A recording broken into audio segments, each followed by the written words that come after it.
Fala, futuros residentes, sejam bem-vindos a mais um vídeo aqui no canal e hoje vamos falar sobre a amenorreia secundária. No vídeo anterior falamos sobre a amenorreia primária e nesse vamos fazer uma super revisão bem rapidinha para responder questões de residência médica ainda aqui no vídeo, para vocês acompanharem e verem como que isso é cobrado nas provas de residência médica.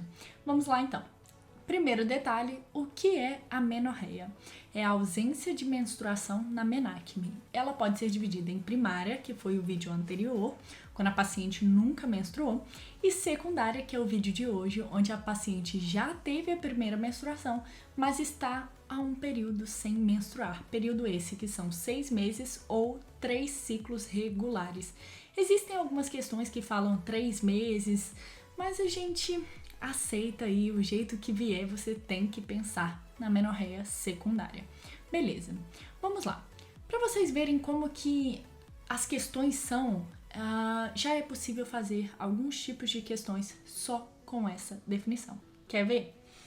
Primeira questão. Como é denominada a ausência de menstruação por mais de 3 ciclos naqueles pacientes que anteriormente ciclavam de forma regular e por mais de 6 meses naquelas em que os ciclos eram irregulares? Qual que é a resposta disso? A amenorreia secundária. Acabou. Só isso. Existem várias questões que cobram só esse conceito, mas eu trouxe uma aqui só para ilustrar. Vamos relembrar então os compartimentos para ver aonde podemos ter alterações antes de seguir com a investigação. Então, compartimento de número 4. Lembra lá, o mais alto tem o maior número. Então, o compartimento de número 4 é o hipotálamo. Ele vai liberar o GNRH, que vai agir lá na hipófise anterior, fazendo a liberação, produção e liberação do LH e FSH. Lá no compartimento 3, a hipófise, hein? Que vai agir lá nos ovários, compartimento de número 2, onde vai liberar estrogênio e progesterona, que vão agir no compartimento de número 1, que é a parte útero-vaginal, onde nós temos aí o trato genital de saída. Então, esses são os compartimentos onde podemos ter alguma alteração. E para seguir o roteiro investigativo, nós temos em primeiro lugar anamnese e exame físico. E o que é mais importante a gente procurar aqui? Uso de medicamentos, pessoas que são atletas, que fazem exercício físico exacerbado, distúrbios alimentares e por quê? Vou te dizer por quê. Primeira questão. Mulher, 23 anos, atleta profissional de atletismo, apresenta fratura de estresse tibial. Refere que se encontra em amenorreia há 2 anos. No Ligés tem uso de preservativo como contraceptivo. Teste de gravidez negativo. Na avaliação da fratura, observou-se que apresenta baixa densidade mineral óssea. Além do tratamento específico da fratura, a paciente foi orientada para a reprogramação de seus treinos e adaptação da dieta para maior ingesta energética. Qual é a conduta mais adequada? Contraceptivo hormonal combinado. Por quê? Porque aqui a gente já vai solucionar essa questão dela estar sem menstruar, vai promover para ela estrogênio, que é o que vai combater aí essa baixa densidade mineral óssea. Porque não adianta a gente dar cálcio, dar bifosfonato, a gente tem que dar o estrogênio. E musculação nem entra aí nas alternativas pra gente, né? Próxima questão. Uma paciente com 28 anos de idade, no Ligesta, queixa-se de amenorreia há 7 meses. Refere depressão e faz uso de haloperidol há 1 ano. Teve a menarca aos 14 anos de idade, com ciclos menstruais regulares até o início do quadro depressivo. Ao exame físico e MC de 22. Ausência de alterações no exame ginecológico, ultrassom transvaginal sem alterações. Com base nessa situação hipotética, assinale a alternativa que apresenta o diagnóstico mais provável. A resposta é hiperprolactinemia. Por quê? Porque o haloperidol é um antidepressivo que tem como efeito colateral a hiperprolactinemia. E o que ela vai causar? Uma amenorreia nessa paciente. Olha a outra questão, não é só o haloperidol. Mulher, 29 anos, unidade básica de saúde por irregularidade menstrual há 2 anos. Encontra-se em amenorreia há 5 meses com teste de gravidez negativo. Refere menarca aos 12 anos. Método contraceptivo, condom, que é a camisinha. Antecedente pessoal, fibromialgia em tratamento com amitriptilina há 3 anos. A etiologia mais provável da irregularidade menstrual é a hiperprolactinemia. Essa é a resposta novamente. Temos vários antidepressivos e antipsicóticos que têm como efeito colateral a hiperprolactinemia, que vai levar à amenorreia. Por isso a anamnese é tão importante. Porque nós vimos aí, uma paciente que era atleta lá, praticava atletismo. Vimos uso de medicamentos, e tem vários medicamentos que podem gerar isso como efeito colateral. E lembra que eu falei dos distúrbios alimentares? Vamos ver. Mulher de 30 anos encaminhada ao ambulatório de ginecologia pelo psiquiatra, onde se trata de anorexia nervosa.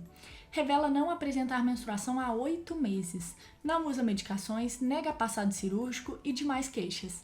Informa ser sedentária e não usar métodos contraceptivos. G2P2 já traz consigo o beta-HCG negativo. Considerando o exposto acima, assinale a alternativa correta quanto à fisiopatologia da amenorreia. Resposta. A situação acima promove aumento do neuropeptídeo Y, que interfere na secreção pulsátil do GNRH. Então, na verdade, o que acontece aqui?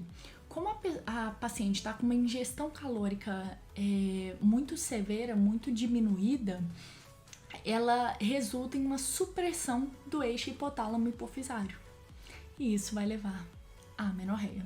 Então, os distúrbios alimentares também podem ser causa de amenorreia secundária. E olha só, a gente ainda está lá na anamnese.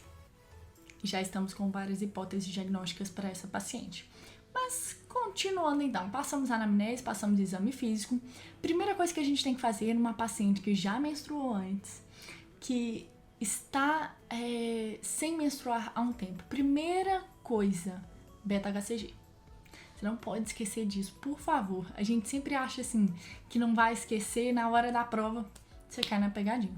Então, primeira coisa, a gente descarta gestação.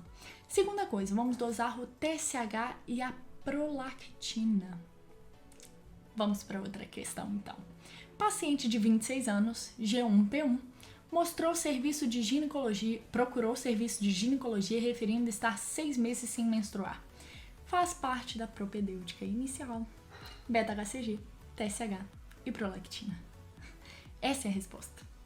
Seguindo, então, o nosso roteiro investigativo. Anamnese e exame físico, descartamos gestação, fizemos o beta-HCG, dosamos TSH e a prolactina para ver se tinha alguma alteração por ali e agora a gente, depois das primeiras conclusões, vamos começar os testes.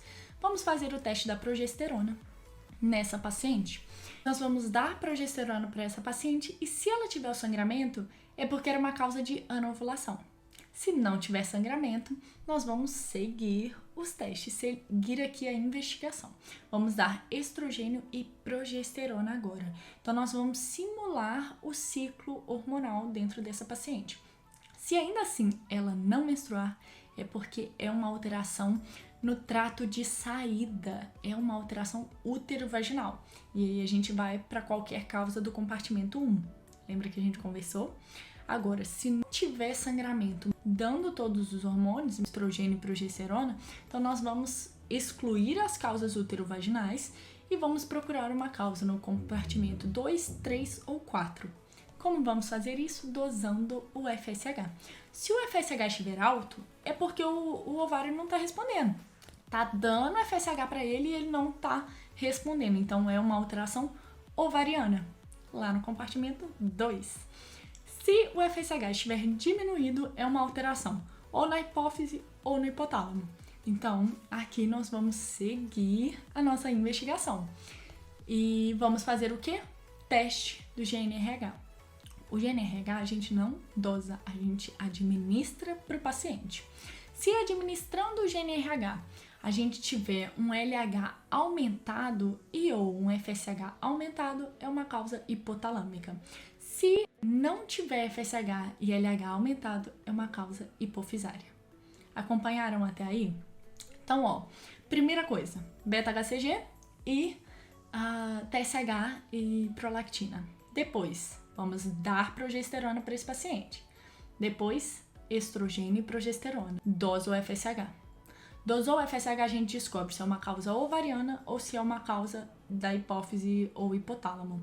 Por que hipófise ou hipotálamo se o FSH estiver diminuído? Porque eu não posso culpar o ovário se não chega estímulo de forma adequada. Tá pouco, o FSH tá pouco, que seria o estímulo. Então, dosou o FSH. Dosou o FSH é uma alteração na hipófise ou hipotálamo, a gente continua e faz o teste do GNRH, que é administrar GNRH para esse paciente. E aí a gente vai separar se é hipotalâmica ou hipofisária. Deu para acompanhar até aí? Vamos fazer umas questões então. Em paciente com resultado negativo para os testes de estrogênio e progesterona, uma das causas de amenorreia é... Bom, vamos lá. O teste deu negativo para estrogênio e progesterona. Então, não menstruou dando a estrogênio e progesterona para essa paciente. Só pode ser uma causa útero-vaginal. Porque se não menstruou dando os hormônios que estão faltando, então nós vamos procurar aqui nas alternativas uma causa que seja útero-vaginal, uma causa lá no trato de saída, uma alteração no trato de saída. Qual que é a única possibilidade? Sinéquia intrauterina. Próxima questão. Na amenorreia que cursa com FSH elevado, pode-se concluir. FSH elevado, gente. FSH está muito elevado, então alguma coisa não está respondendo. O corpo está dando muito FSH, mas aonde era para ele agir não está tendo resposta, não adianta ele dar mais. Então é uma origem ovariana. E assim você vai pensando para fazer todas as questões. Entenderam? Qualquer dúvida pode mandar aqui nos comentários e a gente se vê no próximo vídeo. Até lá!